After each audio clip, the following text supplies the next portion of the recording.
আল্লাহ রাসূল সাল্লাল্লাহু আলাইহি ওয়াসাল্লাম বলেছেন যে জাবির বিন আব্দুল্লাহ রাদিয়াল্লাহু তাআলা আনহু থেকে বর্ণিত, তিনি বলেন যে আন্না রাজুলান কাদিমা মিনাল ইয়ামানি, নিশ্চয় এক লোক ইয়ামান থেকে আল্লাহ রাসূলের দরবারে আসলো।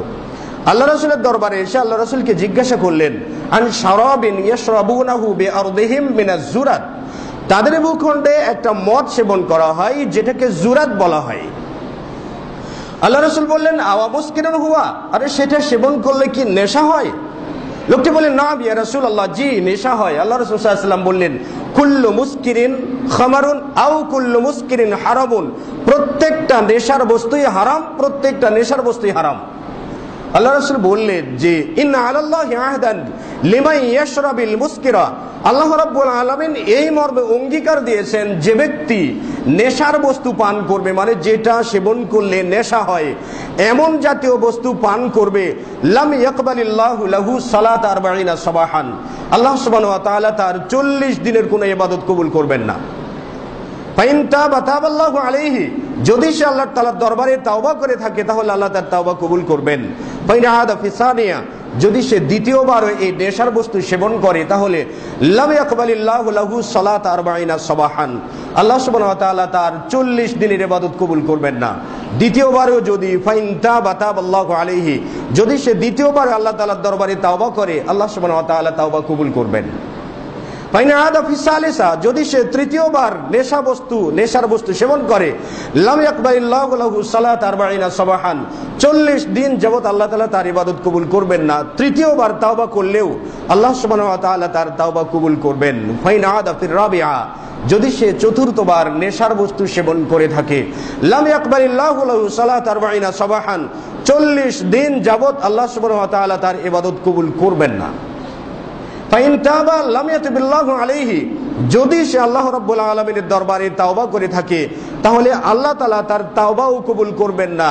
ওয়া সাকাহু মিন নাহরিল খাবালি, এবং আল্লাহ রাব্বুল আলামিন তাকে জাহান্নামবাসীর ক্ষত নিঃসৃত পুজ পান করাবেন কিয়ামতের দিন।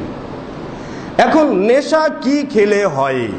বিড়িতে নেশা আছে, সিগারেটে নেশা আছে, পাতায় নেশা আছে, জর্দাতে নেশা আছে, এই যাবতীয় বিষয় তো নেশা। আপনি দাবা খেলছেন, দাবাতে আপনার নেশা।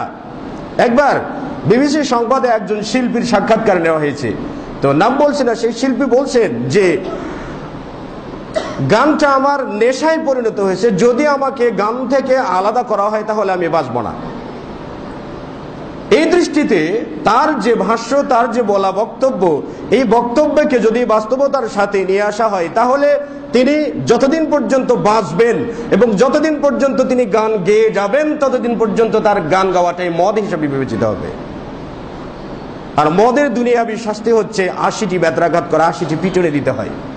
আল্লাহ রাসূল সাল্লাল্লাহু আলাইহি ওয়াসাল্লাম 40টি বেত্রাঘাত করেছেন। তো জাবির বিন আব্দুল্লাহর হাদিস থেকে যেটা পাওয়া যায়, ইন্না আলাল্লাহি আহদান, আল্লাহ সুবহানাহু ওয়া তাআলা এই মর্মে অঙ্গীকারাবদ্ধ হচ্ছে যে লিমান ইয়াশরাবিল মুসকিরা, যে ব্যক্তি নেশার বস্তু পান করবে বা যে ব্যক্তি মদ পান করবে, আল্লাহ সুবহানাহু ওয়া তাআলার অঙ্গীকার হচ্ছে আইয়াসকিয়াহু মিন তিনাতিল খাবালি, আল্লাহ রাব্বুল আলামিন তাকে তিনাতুল খাবাল পান করাবেন।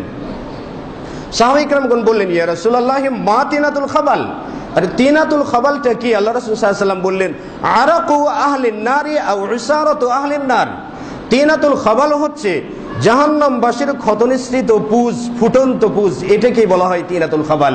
এবং এটাই যদি আপনি মদ পান করেন, যদি আপনি সিগারেট খোর হন, যদি আপনি জর্দাখোর হন, তাহলে এটাই আপনার প্রাপ্য, এটাই আপনার প্রাপ্য।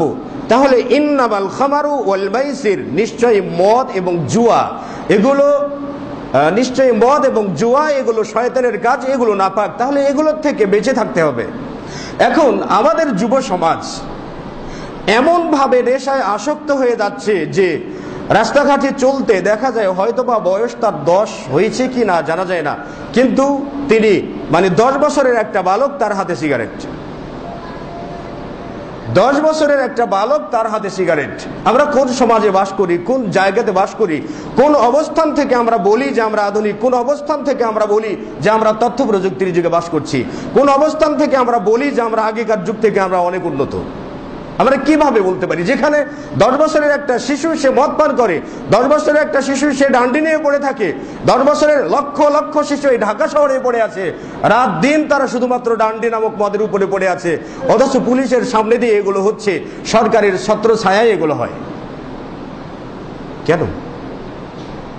আর আমরা তো জোর গলায় বলছি, আমরা যারা হয়তো বা দায়িত্বে আছি, আমরা যারা দায়িত্বশীল, আমরা জোর গলায় বলছি যে পথ শিশুদের জন্য আমরা এটা করব, পথ শিশুদের জন্য আমরা এটা করব, সেটা করব, পাঠশালা করব, নানান কিছু করব।